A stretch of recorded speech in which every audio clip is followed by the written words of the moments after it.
पाकिस्तान में foreign direct investment की मौजूदा सूरत हाल ये वाज़े करती है कि बुनियादी मसला सरमायाकारों की कमी नहीं बल्कि पॉलिसी तसलसल के साथ इंतजामी कमजोरियां और इकनॉमिक स्ट्रेटजी का गैर मुस्तहकम होना है। ऐसी सूरत हाल में हुकूमत से खलीजी ममालिक के इन्वेस्टर्स मिड टर्म इकनॉमिक्स की मद में वाज़े डायरेक्शन और एक्सचेंज रेट स्टेबिलिटी चाहते हैं, साथ ही लॉन्ग टर्म रिफॉर्म्स पर यकीन दहानी का भी मुतालबा कर रहे हैं। इन्वेस्टर्स बड़े फैसलों से पहले संजीदगी के सबूत ढूंढ रहे हैं क्योंकि माजी में बार बार पॉलिसी की तब्दीलियों और ब्यूरोक्रेटिक सुस्त रवि की वजह से non integrated financial investors policies ने इन्वेस्टर्स के एतमाद को शदीद नुकसान पहुंचाया था। अक्टूबर 2025 में हमने देखा एफडीआई जो पाकिस्तान में आई वो 178.9 मिलियन डॉलर रही, जो सितंबर के 185.6 मिलियन डॉलर के मुकाबले में 3.6% कम है। अब तारीखी एतबार से अगर हम मुख्तसर जायजा लें तो सबसे ज़्यादा एफडीआई पाकिस्तान में 2007 में 5.59 बिलियन डॉलर की सूरत में देखी गई थी। पिछले 25 साल का हम एक एवरेज निकालें तो ये कमोबेश एनुअल 2 अरब डॉलर सालाना सामने आता है। मगर इसके बाद हमने देखा 2007 के बाद जो मुसलसल सियासी और सिक्योरिटी अदम इस्तेहकाम ने रुझानात को तोड़ दिया। टैक्स पॉलिसीज़ में बार बार तब्दीली, रेगुलेटरी गैर यकीनी सूरत हाल, कारोबारी रुकावटें और बढ़ती हुई कॉस्ट ने माहौल इन्वेस्टर्स के लिए नॉन अट्रैक्टिव बना दिया, जिसके नतीजे में कई मल्टी नेशनल कंपनीज कई दहाइयों के बाद अब पाकिस्तान से निकलने लगी हैं। पाकिस्तान को इम्पोर्ट ऑल्टरनेटिव पर मबनी मॉडल छोड़कर 5 से 10 साल की हिकमत अमली के साथ ग्लोबल इकनॉमिक इंटीग्रेशन की तरफ बढ़ना होगा। इन्वेस्टमेंट का मकसद सिर्फ सरमाया लाना नहीं होता बल्कि पायदार और कलेक्टिव डेवलपमेंट होना चाहिए।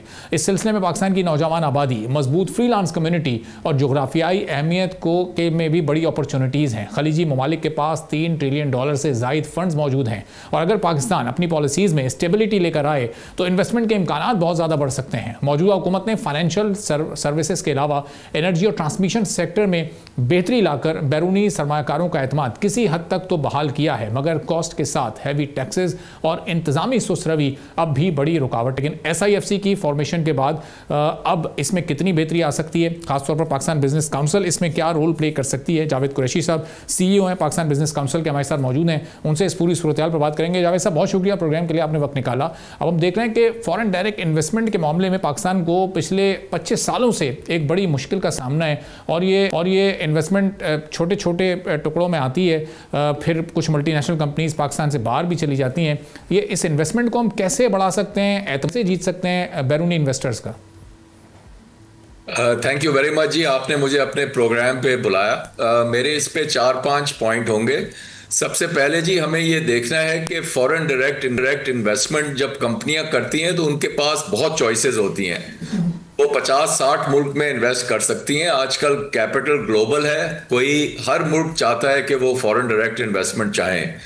तो जब पाकिस्तान फॉरेन डायरेक्ट इन्वेस्टमेंट चाहता है तो उसको समझना चाहिए कि वो 100 मुल्कों के साथ कम्पीट कर रहा है। और जब मैं कम्पीट का लफ्ज़ इस्तेमाल करता हूं तो इसका मतलब सिर्फ ये नहीं है कि रिटर्न उनको दें, लेकिन पॉलिसी स्टेबल हो, करेंसी स्टेबल हो, प्रिडिक्टेबल हो और उनको ये फीलिंग मिले कि वो जब पैसे पाकिस्तान में लगा रहे हैं तो उनको प्रॉपर रिटर्न मिलेगा, जो उनको बाद में जस्टिफाई करना पड़ेगा अपने बोर्ड को, अपने मैनेजमेंट को, कि आपने पाकिस्तान में जब पैसे लगाए तो ये आपने सही डिसीजन लिया था।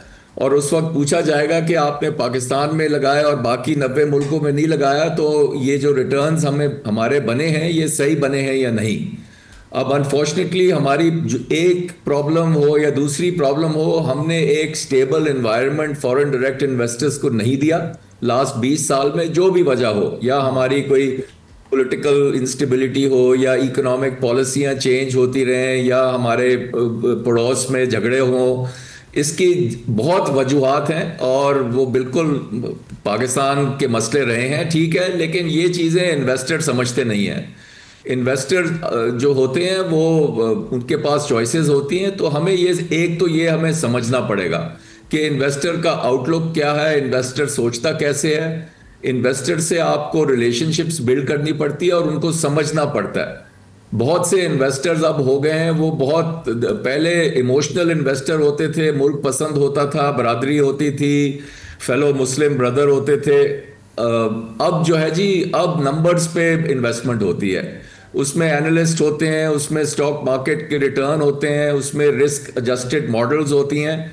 और अगर आप ये सारी चीज़ें समझेंगे नहीं तो आपकी इन्वेस्टमेंट, फॉरेन डायरेक्ट इन्वेस्टमेंट जो होगी वो सफ़र करेगी और वो स्लो होगी। तो सबसे पहले तो हमें ज़रूरत है जी ये चीज़ें समझने की। दूसरी चीज़ जो हमें समझनी है जी कि इन्वेस्टर जो होते हैं वो एंड ऑफ द डे इंसान होते हैं। उनके जो भी एनालिस्ट हों तो वो मुल्क को देखते हैं। अगर आपका मुल्क का एयरपोर्ट ख़राब है, अगर आपके मुल्क के होटल ख़राब हैं, अगर आपका लॉ एंड ऑर्डर सिचुएशन है, अगर आपके टैक्सी ड्राइवर गलत फ़ी चार्ज करते हैं, तो ये चीज़ें जो हैं ये मुल्क को बहुत नुकसान पहुंचाती हैं। अगर आप देखें दुबई को, सिंगापुर को, तो उन्होंने क्यों एयरपोर्ट अच्छे बनाए, क्यों एयरलाइन अच्छे बनाए, क्यों टैक्सी ड्राइवर को ट्रेन किया। आपको पता है सिंगापुर में टैक्सी ड्राइवर को इम्तहान लेना पड़ता था एक ज़माने में कि जी आप तमीज़ से बात करेंगे, आप फॉरेन इन्वेस्टर को चूना नहीं लगाएंगे, आप फॉरेन इन्वेस्टर को सही रास्ता दिखाएंगे।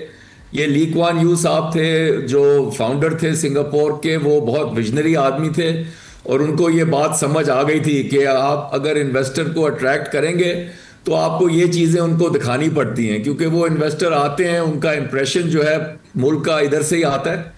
तो पूरा आपको जी इकोसिस्टम बनाना पड़ता है फॉरेन डायरेक्ट इन्वेस्टमेंट अट्रैक्ट करने के लिए। अगर आप रिटर्न भी कर देंगे और रिस्क मॉडल भी कर देंगे, लेकिन आपकी जगह ऐसे नहीं होगी, जो कोई आना नहीं चाहेगा, तो कोई फायदा नहीं होगा। तो जी फॉरेन डायरेक्ट इन्वेस्टमेंट के लिए एक पूरा प्लान चाहिए होता है। ये आइसोलेशन में काम करना कि एक एजेंसी बना दी या एक डिपार्टमेंट बना दिया, इससे कुछ नहीं होता जी। आपका पूरा सिस्टम चलना पड़ता है साथ, हैंड इन हैंड। सब्सक्राइब करें और बेल दबाएं ताकि कोई खबर रह न जाए।